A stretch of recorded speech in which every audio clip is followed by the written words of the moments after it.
नमस्कार. Basic English educational चॅनलमध्ये आपले स्वागत आहे. मुलांनो, काल आपण कलेक्टिव्ह नाउन्स याविषयी पाहिलं आहोत. तर आजचा टॉपिक आहे मटेरियल नाउन. यालाच मराठीतून पदार्थवाचक नाम असे म्हणतात. मुलांनो, पुढील चित्राचे निरीक्षण करा.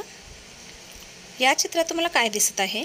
या चित्रामध्ये तर काही वस्तूंचे, काही खाद्यपदार्थांचे व काही फळांचे नावं दिसत आहेत. यालाच आपण इंग्रजीमधून मटेरियल्स आणि नावांना नाउन म्हणजेच मटेरियल नाउन असे म्हणतो.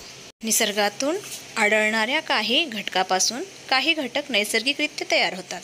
अशा नैसर्गिकरित्या तयार होणाऱ्या पदार्थाला मटेरियल नाउन असे म्हणतात. पुढचं उदाहरण पहा. वूड. वूड म्हणजे काय? लाकूड.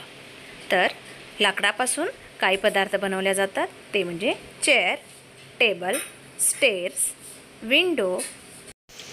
पहा मुलांनो, लाकूड हा निसर्गातून आढळणारा घटक आहे. त्यालाच आपण वूड म्हणतो आणि यालाच आपण मटेरियल नाउन असेही म्हणतो. पहा, आणि लाकडापासून बनवलेली वस्तू याला सुद्धा आपण मटेरियल नाउन असे म्हणतो.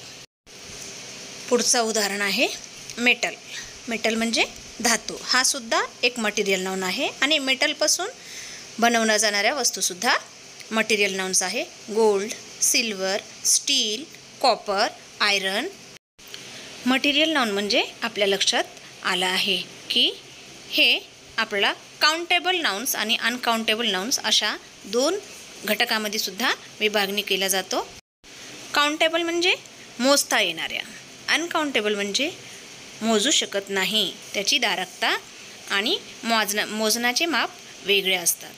अशा प्रकारे निसर्गातून निर्माण होणाऱ्या व मानवाने निर्माण करणाऱ्या वस्तूंना किंवा त्यांच्या नावांना आपण मटेरियल नाउन असे म्हणतो. या यादीमध्ये काही मटेरियल नाउन्स आहेत ते तुम्ही लिहू शकता आणि काउंटेबल आणि अनकाउंटेबल यामध्ये वर्गीकरण करा.